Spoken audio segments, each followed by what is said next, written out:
السلام علیکم ورحمۃ اللہ وبرکاتہ۔ اللہ رب العزت جیسا نہ کوئی ہے اور نہ ہو سکتا ہے، اور اللہ کی طاقت سے بڑھ کر بھی کوئی طاقت نہیں۔ البتہ اللہ نے اپنی طاقت کا جو خزانہ آیت الکرسی میں پوشیدہ کر رکھا ہے، اس کا بھی کوئی ثانی نہیں۔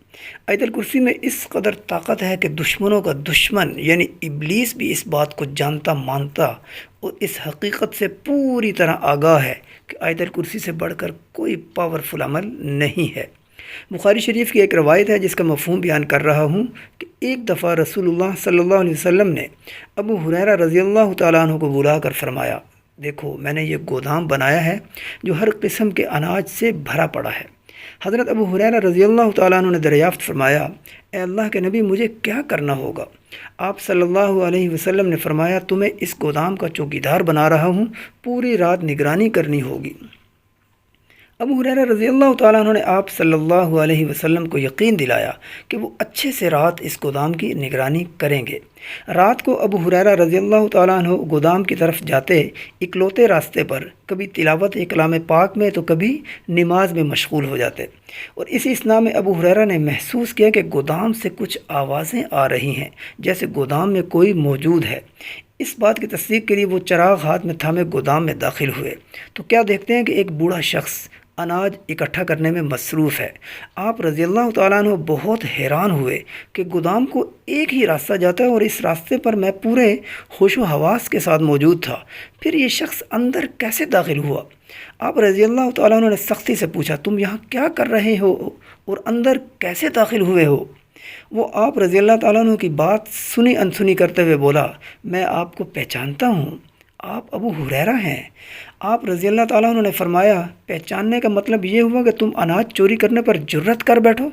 بوڑھا شخص بولا، میں بہت غریب آدمی ہوں، میرے بیوی بچے بھوکے ہیں، ہم نے کھانا نہیں کھایا، تھوڑا سا غلہ لے جاؤں گا، آپ کا کچھ نہیں جائے گا لیکن میرے معصوم بچوں کا پیٹ بھر جائے گا۔ اور ساتھ میں بولا، ابو ہریرہ میں جتنا لے کر جاؤں گا اس کے پیسے بھر دینا اور کسی سے ذکر بھی نہ کرنا، میں بدنام ہو جاؤں گا۔ ابو ہریرہ رضی اللہ تعالیٰ عنہ کو اس کی حالت پر ترس آیا اور اسے جانے دیا، اور ساتھ میں اسے تسلی بھی دی کہ کسی سے نہیں کہوں گا مگر آئندہ چوری مت کرنا۔ بوڑھا شخص یقین دہانی کرا کے چلتا بنا۔ صبح حضور اکرم صلی اللہ علیہ وسلم نے ابو ہریرہ رضی اللہ تعالیٰ عنہ سے رات سے متعلق پوچھا کہ رات کیسے گزری؟ ابو ہریرہ رضی اللہ تعالیٰ عنہ نے جواب دیتے ہوئے فرمایا، جی ٹھیک گزر گئی۔ آپ صلی اللہ علیہ وسلم نے پوچھا، چور کا کیا بنا؟ دوسرا سوال ابو ہریرہ رضی اللہ تعالیٰ عنہ کے لیے غیر متوقع تھا۔ گھبرا گئے اور اپنے تئیں بولے، ایک بوڑھا شخص نہ جانے کدھر سے گودام میں جا پہنچا، اس کے بیوی بچے بھوکے تھے، میں نے اسے حسب ضرورت اناج لے جانے دیا، لیکن وہ وعدہ کر کے گیا ہے کہ آئندہ چوری نہیں کرے گا۔ آپ صلی اللہ علیہ وسلم نے فرمایا، چلو خیر، جو ہوا سو ہوا، آج کی رات ذرا دھیان سے نگرانی کرنا۔ ابو ہریرہ رضی اللہ تعالیٰ عنہ نے یقین دہانی کے ساتھ دوبارہ حامی بھر لی۔ دوسری رات ابو ہریرہ رضی اللہ تعالیٰ عنہ حسب معمول عبادت میں مشغول تھے کہ پھر وہی آواز سماعت سے ٹکرائی جو گزشتہ رات سنائی دی تھی۔ فوراً گودام کی طرف بڑھے، کیا دیکھتے ہیں کہ وہی بوڑھا شخص گودام میں موجود اناج چوری کرنے میں لگا ہوا تھا۔ ابو ہریرہ رضی اللہ تعالیٰ عنہ حیرت اور غصے کی ملی جلی کیفیت لیے اس کی طرف لپکے، اسے برا بھلا کہا۔ بوڑھے نے وہی رام کہانی سنا ڈالی اور بولا، اللہ کے رسول کو مت بتانا ورنہ میں کسی کو منہ دکھانے کے قابل نہیں رہوں گا۔ ابو ہریرہ رضی اللہ تعالیٰ عنہ نے آج بھی اس کی باتوں پر یقین کرتے ہوئے اسے جانے دیا اور ساتھ میں تنبیہ بھی کی کہ آج کے بعد اگر ایسا کیا تو نہیں چھوڑوں گا۔ صبح نماز فجر کے بعد آپ صلی اللہ علیہ وسلم نے دوبارہ ابو ہریرہ رضی اللہ تعالیٰ عنہ سے رات کی کارگزاری سنانے کو فرمایا۔ ابو ہریرہ رضی اللہ تعالیٰ عنہ بولے، یا رسول اللہ صلی اللہ علیہ وسلم، آپ کو معلوم ہو جاتا ہے کہ وہ آیا تھا، میں سمجھ نہیں پا رہا کہ وہ کس راستے سے گودام کے اندر پہنچ جاتا ہے، کیونکہ گودام کا ایک ہی راستہ ہے جہاں پر میں موجود ہوتا ہوں۔ آپ صلی اللہ علیہ وسلم نے فرمایا، آج آخری رات ہے، اناج سنبھالو، کل ویسے بھی تقسیم کر دیا جائے گا۔ ابو ہریرہ رضی اللہ تعالیٰ عنہ نے پھر حامی بھر لی۔ تیسری رات ابو ہریرہ رضی اللہ تعالیٰ عنہ نماز اور تلاوت میں مشغول تھے۔ انہیں پورا یقین تھا کہ اب بوڑھا ادھر کا رخ نہیں کرے گا، مگر ویسی ہی آوازوں نے انہیں اپنی طرف متوجہ کیا جو گزشتہ 2 راتوں سے سماعت فرما رہے تھے۔ آپ رضی اللہ تعالیٰ عنہ گودام میں داخل ہوئے اور جاتے ہی بوڑھے شخص کو رسیوں سے باندھنے لگے اور ساتھ میں فرماتے جا رہے تھے کہ آج میں تجھے نہیں چھوڑوں گا اور تجھے اس وقت تک مارتا رہوں گا جتنی میرے اندر طاقت ہے، اور صبح رسول اللہ صلی اللہ علیہ وسلم کی عدالت میں پیش کر دوں گا۔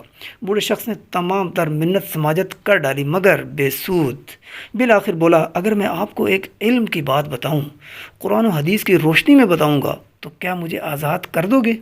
ابو ہریرہ رضی اللہ تعالیٰ عنہ کو علم کا بے حد شوق تھا۔ آپ رضی اللہ تعالیٰ عنہ کی علم کے ساتھ محبت اور ذوق و شوق کا اندازہ اس بات سے بخوبی لگایا جا سکتا ہے کہ کم و بیش 1.25 صحابہ اکرام رضوان اللہ تعالیٰ علیہم اجمعین میں سے سب سے زیادہ احادیث بیان کرنے والے ابو ہریرہ واحد صحابی ہیں جن سے 5374 احادیث مروی ہیں۔ تو ابو ہریرہ بوڑھے شخص کی طرف متوجہ ہوئے۔ بوڑھا شخص بولا، پہلے مجھے رسیوں سے آزاد کریں تب بتاؤں گا، اور وعدہ کریں کہ اس کے بعد مجھے جانے دو گے۔ آپ رضی اللہ تعالیٰ عنہ نے حامی بھر لی۔ بوڑھا شخص بولا، تم جب رات بستر پر سونے کے لیے جاؤ تو ایک مرتبہ آیت الکرسی پڑھ لیا کرو، ساری رات فرشتہ تمہارے پاس سے ہٹے گا نہیں اور شیطان تمہارے قریب آئے گا نہیں۔ ایک حدیث میں آیا ہے کہ اگر کوئی رات کو ایک دفعہ آیت الکرسی پڑھ لے، اللہ اس کی جان کی، اس کے مال کی، اس کی عزت کی، اس کی اولاد کی، اس کے گھر کی، اس کے پڑوس کی، بلکہ پورے محلے کی حفاظت کا ذمہ لے لیتا ہے۔ ابو ہریرہ رضی اللہ تعالیٰ عنہ نے بوڑھے کو جانے دیا۔ صبح آپ صلی اللہ علیہ وسلم سے ملاقات ہوئی، رات کی کارگزاری سنانے کو کہا گیا۔ پہلے تو ابو ہریرہ خاموش رہے، پھر بولے، وہ پھر آیا تھا۔ آپ صلی اللہ علیہ وسلم نے دریافت فرمایا، اسے باندھنے کا سارا انتظام تم نے کر رکھا تھا، پھر اسے جانے کیوں دیا؟ ابو ہریرہ رضی اللہ تعالیٰ عنہ نے فرمایا، اس نے مجھے ایک علم کی بات بتائی، میں نے اس کے بدلے میں اسے چھوڑ دیا۔ آپ صلی اللہ علیہ وسلم کے مزید دریافت کرنے پر ابو ہریرہ رضی اللہ تعالیٰ عنہ نے ساری بات آپ صلی اللہ علیہ وسلم کے سامنے رکھ دی۔ آپ صلی اللہ علیہ وسلم مسکرائے اور فرمایا، اس بوڑھے نے بالکل سچ کہا، لیکن تھا وہ جھوٹا۔ ابو ہریرہ رضی اللہ تعالیٰ عنہ نے پوچھا، یا رسول اللہ، میرے ماں باپ آپ پر قربان، آپ روز مجھ سے دریافت فرماتے رہے کہ چور کا کیا ہوا اور وہ گودام میں کیسے داخل ہو جاتا تھا۔ آپ صلی اللہ علیہ وسلم نے فرمایا، وہ ابلیس ہے، جنات میں سے ہے، اور جنات کو آنے جانے کے لیے جگہ یا راستے کی ضرورت نہیں پڑتی۔ وہ جھوٹا ضرور ہے لیکن جو بات کی وہ سچی ہے۔ ویورز، آیت الکرسی میں اللہ رب العزت نے لا الہ الا اللہ کے سمندر کو بند کر رکھا ہے۔ سورہ بقرہ قرآن مجید کی دوسری صورت ہے اور آیت الکرسی سورہ بقرہ کی 255 نمبر آیت ہے۔ ایک بہت بڑے عربی عالم نے اپنی کتاب میں لکھا ہے کہ اس چھوٹی سی آیت میں اللہ کا ذکر 17 دفعہ آیا ہے۔ عربی کی اس کتاب کا نام البرہان فی العلوم القرآن ہے۔ یہ ذکر ظاہر کی شکل میں ہے یا ضمیر کی شکل میں؟ عربی سمجھنے والے جانتے ہیں کہ ظاہر کس کو کہتے ہیں اور ضمیر کس کو۔ بہرحال اس آیت کی عظمت، مضبوطی اور طاقت کا اندازہ بخوبی لگایا جا سکتا ہے کہ جس میں اللہ کا ذکر 17 بار آیا ہو۔ میں آیت الکرسی سے متعلق اپنے ذاتی زندگی کے چند تجربات بھی آپ سے شیئر کرنا ضروری سمجھتا ہوں تاکہ آپ کے دل میں آیت الکرسی کے کمالات اور اہمیت مزید اجاگر کر سکوں۔ میرا معمول ہے کہ گھر سے نکلتے وقت بیرونی گیٹ پر آیت الکرسی پھونک کر قدم آگے بڑھاتا ہوں۔ اس کے علاوہ اگر میں گھر سے کہیں دور جاؤں یعنی ڈیوٹی کے دوران یا شہر سے باہر تو اپنی شہادت والی انگلی پر آیت الکرسی پھونک کر اپنے گھر کی شبیہ تصور میں لا کر انگلی سے حصار باندھ دیتا ہوں۔ میرا یہ بھی معمول ہے کہ بائک کو لاک کرتے وقت آیت الکرسی پڑھ کر بائک پر پھونک دیتا ہوں۔ انسان ہونے کے ناطے بھول جانے کی عادت ہر کسی میں ہوتی ہے، البتہ کسی میں کم تو کسی میں زیادہ۔ بعض اوقات بندہ چلتے پھرتے ذہن میں مختلف باتوں کے یا کاموں کے تانے بانے بنتا چلا جا رہا ہوتا ہے اور اسی اسنا میں بعض ایسی غلطیاں کر بیٹھتا ہے کہ جن سے اللہ ہی محفوظ رکھے تو رکھے۔ 3 دفعہ تو پارکنگ میں بائک کھڑی کی، آیت الکرسی پڑھ کر پھونک دی اور چلتا بنا۔ ذہن میں نہیں رہا کہ بائک کو لاک کر کے چابیاں سیٹ پر ہی چھوڑ آیا ہوں۔ آپ یقین مانیے ایسا 3 دفعہ ہو چکا اور ہر بار پر رونق جگہ پر بائک کھڑی کی تھی اور لوگوں کا آنا جانا لگا ہوا تھا۔ 2 دفعہ دن کی روشنی میں اور 1 دفعہ رات میں، مگر پر رونق جگہ پر۔ مزے کی بات کہ ہر بار 2.5-3 گھنٹے کے بعد بائک کی طرف واپس آیا اور ایک شام تو بائک گلی میں کھڑی کر کے بھول گیا۔ صبح نماز فجر کے لیے نکلا تو بائک کی طرف دھیان پڑا۔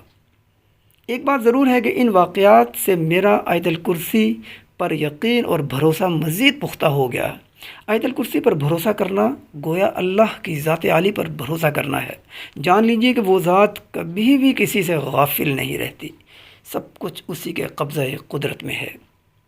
آئندہ ویڈیو میں انشاءاللہ آپ کے ساتھ ایک آزمودہ نسخہ شیئر کروں گا، جس سے میں متاثر ہونے کے ساتھ ساتھ بہت زیادہ مستفید بھی ہو چکا ہوں۔ اپنا بہت سا خیال رکھیے گا۔ السلام علیکم ورحمۃ اللہ وبرکاتہ۔